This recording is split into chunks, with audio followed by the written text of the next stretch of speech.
Hi hello dears, welcome back to ഇസസ് online tuition. അപ്പോൾ ഇന്ന് നമ്മൾ നോക്കാൻ വേണ്ടി പോകുന്നത് SLC കെമിസ്ട്രിയിൽ നാളെ എന്തായാലും ചോദിക്കാൻ ചാൻസ് ഉള്ള ഒരു ക്വസ്റ്റ്യൻ ആണ്, പീരീഡ് ബ്ലോക്ക് ഗ്രൂപ്പ് കണ്ടുപിടിക്കാനായിട്ട്. അപ്പോൾ ഇത് വളരെ എളുപ്പമാണ്.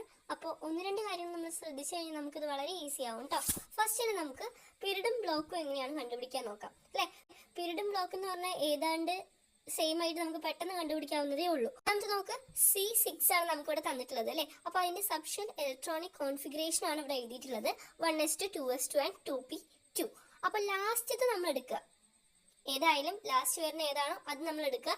2p2ല് ഈ 2 ആണ് എന്ത്, പീരീഡ്, ആൻഡ് ഈ p ആണ് എന്ത്, ബ്ലോക്ക്, ആൻഡ് മേലുള്ള 2 ആണ് എന്ത്, ഗ്രൂപ്പ് വരിക. മനസ്സിലായോ? അപ്പൊ 2p2ല് പീരീഡ് ഏതായിരിക്കും, നമ്പർ ആയിരിക്കും പീരീഡിൽ വരിക. അപ്പൊ ഏതാണ് പീരീഡ്, ഏതാ പീരീഡ്, 2 ആണ് നമുക്ക് ഇവിടെ പീരീഡായി കിട്ടിയത് അല്ലേ. അങ്ങനെയാണെന്നുണ്ടെങ്കിൽ ബ്ലോക്ക് ഏതാണ്, ബ്ലോക്ക് ഏതാണ്, ഇതല്ലേ ബ്ലോക്ക്. അപ്പൊ ഏതാ ബ്ലോക്ക്, p ആണ്. മനസ്സിലായോ? അങ്ങനെയാണ് നമുക്ക് അടുത്തൊരു വേറൊരു ക്വസ്റ്റ്യൻ നോക്കാം. Na11, അതായത് സോഡിയം 11. അപ്പൊ നമ്മളിവിടെ എഴുതി കൊടുക്കുകയാണ് 1s2 2s2 and 2p6 and 3s1 എന്ന് എഴുതി. അപ്പൊ ലാസ്റ്റ് എടുക്കുന്ന ആളാണ് ആര്, 3s1. അപ്പൊ അതിന് നമ്മൾ ഒറ്റയ്ക്ക് എടുക്കാൻ നേരത്ത് ഈ കാണുന്ന നമ്പർ ആണ് എന്ത്, പീരീഡ്. അപ്പൊ എത്രയാണ് പീരീഡ്, 3 ആണ് പീരീഡ്. അതേപോലെ തന്നെ ഇത് നോക്കുക,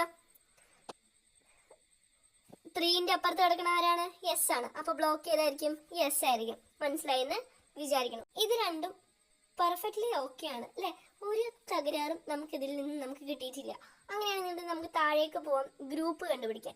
എങ്ങനെയാണ് നമ്മൾ ഗ്രൂപ്പ് കണ്ടുപിടിക്കുക, എസ് ആയാലും പി ആയാലും ഡി ബ്ലോക്കുകളായാലും ഇതിൽ മൂന്നിനും 3 വ്യത്യസ്ത രീതികളായിരിക്കും. അപ്പോൾ എസ് ബ്ലോക്കിൽ നമ്മൾ പറയാൻ നേരത്ത് നമ്മൾ നോർമൽ എഴുതുന്നു 1s2 2s2 and 2p6 and 3s1 എഴുതുന്നു. അപ്പോൾ 3s1 പ്രത്യേകിച്ച് വ്യത്യാസമൊന്നുമില്ല, കാരണം അവിടെ 1 ആണ് അല്ലേ. 1ഉം 2ഉം നമുക്ക് ഇപ്പോൾ എസ് ബ്ലോക്കിൽ അങ്ങനെ എഴുതി കൊടുക്കുക, പ്രത്യേകിച്ച് ഡിഫറൻസ് ഒന്നുമില്ല. അപ്പോൾ നമുക്ക് ഏതാ കിട്ടി, പീരീഡ് നമുക്ക് ഏത് കിട്ടി, 3 ആന്ന് കിട്ടി, ബ്ലോക്ക് എസ് ആന്ന് കിട്ടി, ഗ്രൂപ്പ് എന്താണ് 1 ആന്ന് കിട്ടി. അങ്ങനെയാണെന്നുണ്ടെങ്കിൽ പി ബ്ലോക്ക് നമുക്ക് നോക്കാം. പി ബ്ലോക്കിൽ ഒരു ചെറിയ വ്യത്യാസമുണ്ട്.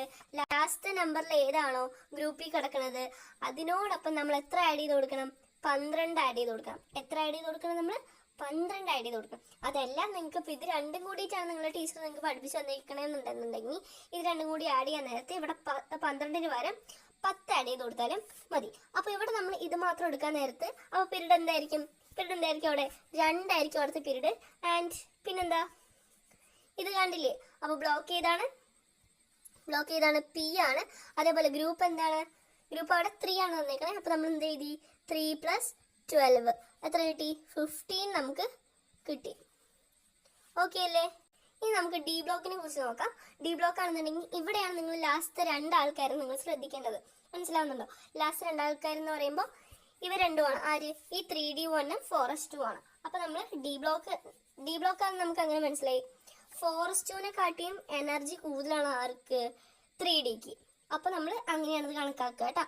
ഇതാ ഇവിടെ നോക്കാം, അത് രണ്ടും കൂടി ആഡ് ചെയ്തിട്ട് വേണം നമുക്ക് ഗ്രൂപ്പ് കണ്ടുപിടിക്കാൻ. അവിടെ 12 ആഡ് ചെയ്യണമെന്നോ അല്ലെങ്കിൽ ഡയറക്റ്റ് ആയിട്ട് എഴുതാനോ നമുക്ക് പറ്റില്ല. രണ്ടും കൂടി ആഡ് ചെയ്തിട്ട് എത്രയാണോ കിട്ടുന്നത് അതങ്ങോട്ട് എഴുതി കൊടുത്താൽ മതി. അതിന് പ്രത്യേകിച്ച് ചേഞ്ച് ഒന്നുമില്ല. അപ്പൊ നമുക്ക് 1s2 2s2 2p6 3s2 and 3p6 ആണ് നമുക്ക് തന്നേക്കണം. പിന്നെ എന്തുണ്ട്, 3d1 4s2 ഉണ്ട്. അപ്പൊ നമ്മൾ ഏതാ നോക്കണ്ടേ, പീരീഡ് നമ്മൾ ഇവിടെ നോക്കാൻ നേരത്തെ ലാസ്റ്റത്തെ നമ്പർ വലിയ നമ്പർ ആരാണോ അതിനെയാണ് നമ്മൾ പീരീഡ് ആക്കി എടുക്കുക, അതായത് 4 വരും. ആൻഡ് ബ്ലോക്കിൽ എനർജി കൂടുതലുള്ളത് ആരാണ്, ഡിക്ക് അല്ലേ. അപ്പൊ നമ്മളിവിടെ ബ്ലോക്ക് ഡി എന്ന് കൊടുക്കും. ഇനി ഗ്രൂപ്പ് ആണെന്നുണ്ടെങ്കിൽ 1 + 2 എത്രയാണ്, 3 അല്ലേ. അപ്പൊ നമ്മളിവിടെ എന്ത് ചെയ്യും, 3 എന്ന് കിട്ടും. മനസ്സിലായോ? പീരീഡിൽ ഏറ്റവും വലിയ നമ്പർ ആരാണോ അത് അവിടെ എഴുതും, ബ്ലോക്കിൽ എനർജി കൂടുതൽ ആർക്കാണോ അത് നമ്മളിവിടെ എഴുതും. ഗ്രൂപ്പ് നമ്മൾ എന്ത് ചെയ്യും, ഇവ രണ്ടും കൂടി നമ്മൾ പ്ലസ് ചെയ്യും. 1 + 2 എന്ന് പറയുമ്പോൾ 3 നമുക്കിവിടെ 3 എന്ന് കിട്ടും. ഓക്കെ അല്ലേ. അപ്പൊ നമുക്ക് എന്തൊക്കെ വരും, 4 d ആൻഡ് 3.